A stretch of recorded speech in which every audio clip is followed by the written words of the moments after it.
ನಮಸ್ತೆ ಟಿವಿ 20 ಕನ್ನಡ ವಾಹಿನಿಗೆ ಸ್ವಾಗತ. ಮುದಗಲ್ಪಟ್ಟಣ ಸಮೀಪದ ಬನ್ನಿಗೋಳ ಗ್ರಾಮದ ಹಿಂಭಾಗದಲ್ಲಿ ಹಾಕಲಾಗಿದ್ದ ಜಾನುವಾರುಗಳ ಮೇವಿನ ಬಣವೆಗಳು ಸಂಪೂರ್ಣ ಭಸ್ಮವಾಗಿರುವ ಘಟನೆ ಮಂಗಳವಾರ ಮಧ್ಯಾಹ್ನ ಜರುಗಿದೆ. ಗ್ರಾಮದ ಹಿಂಭಾಗದಲ್ಲಿ ಇರುವ ವಿದ್ಯುತ್ ಪರಿವರ್ತಕದಿಂದ ಆಕಸ್ಮಿಕವಾಗಿ ಸಿಡಿದ ಸಣ್ಣ ಕಿಡಿ 10ಕ್ಕೂ ಹೆಚ್ಚು ಬಣವೆಗಳಿಗೆ ಬೆಂಕಿ ಹೊತ್ತಿಕೊಂಡಿದೆ. ಇದರಿಂದ ಲಕ್ಷಾಂತರ ರೂಪಾಯಿ ನಷ್ಟ ಅನುಭವಿಸುವಂತಾಗಿದೆ. ಅಲ್ಲದೆ ವರ್ಷಪೂರ್ತಿ ಮನೆಯಲ್ಲಿನ ಜಾನುವಾರುಗಳಿಗೆ ಮೇಯಿಸಲು ಸಂಗ್ರಹಿಸಿಟ್ಟಿದ್ದ ಮೇವು ಇಲ್ಲದೆ ಜಾನುವಾರುಗಳು ಸಂಕಷ್ಟ ಎದುರಿಸುವಂತಾಗಿದೆ ಅಂತ ರೈತರು ನೊಂದು ಹೇಳಿದ್ದಾರೆ.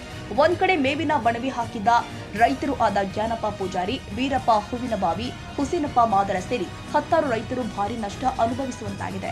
ಬೆಂಕಿ ಕಾಣಿಸಿಕೊಂಡ ಕೂಡಲೇ ಲಿಂಗಸಗೂರು ಅಗ್ನಿಶಾಮಕ ದಳದ ಸಿಬ್ಬಂದಿ ಮತ್ತು ಪಕ್ಕದ ಕುಷ್ಟಗಿ ತಾಲೂಕಿನ ಅಗ್ನಿಶಾಮಕ ದಳದ ವಾಹನ ಬರುವಷ್ಟರಲ್ಲಿ ಬಣವಿಗಳು ಸಂಪೂರ್ಣವಾಗಿ ಬೆಂಕಿಗಾಹುತಿಯಾಗಿದ್ವು. ಆದರೆ ಬೆಂಕಿಯನ್ನು ನಂದಿಸಿ ಮುಂದಾಗುವ ಅಗ್ನಿ ಅನಾಹುತವನ್ನ ಅಗ್ನಿಶಾಮಕ ದಳದ ಸಿಬ್ಬಂದಿಗಳು ಶ್ರಮ ವಹಿಸುವಲ್ಲಿ ಯಶಸ್ವಿಯಾಗಿದ್ದಾರೆ.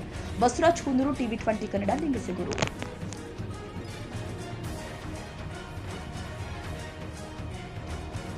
ಕನ್ನಡಿಗರ ಮೆಚ್ಚಿನ ನಿಮ್ಮ ಟಿವಿ 20 ಕನ್ನಡ ವಾಹಿನಿ ಇದೀಗ ಟಿವಿಯಲ್ಲಿ ಲಭ್ಯ.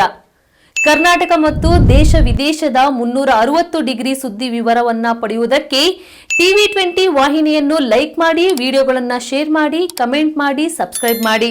HCN ಕೇಬಲ್ 842 ನಂಬರ್ನಲ್ಲಿ ಹುಕ್ಕೇರಿ ತಾಲೂಕು ಹಾಗೂ ಸಂಕೇಶ್ವರದ ಸುತ್ತಮುತ್ತಲಿನ ಹಳ್ಳಿಗಳಲ್ಲಿ ಲಭ್ಯ. PCN ಕೇಬಲ್ 129 ನಂಬರ್ನಲ್ಲಿ ಹಾರುಗೆರೆ ಸುತ್ತಮುತ್ತಲಿನ ಹಳ್ಳಿಗಳಲ್ಲಿ ಲಭ್ಯ. ರಾಯಬಾಗ್ ಡಿಜಿಟಲ್ ಚಾನೆಲ್ ಕೇಬಲ್ 80ನೇ ನಂಬರ್ನಲ್ಲಿ ರಾಯಬಾಗ ತಾಲೂಕಿನ ಸುತ್ತಮುತ್ತಲಿನ ಹಳ್ಳಿಗಳಲ್ಲಿ ಲಭ್ಯ. UDCN ಕೇಬಲ್ ನೆಟ್ವರ್ಕ್ ಉಗಾರ ಸುತ್ತಮುತ್ತಲಿನ ಹಳ್ಳಿಗಳಲ್ಲಿ ನಿಮ್ಮ ಟಿವಿ 20 ಕನ್ನಡ ವಾಹಿನಿಯೂ ಲಭ್ಯ.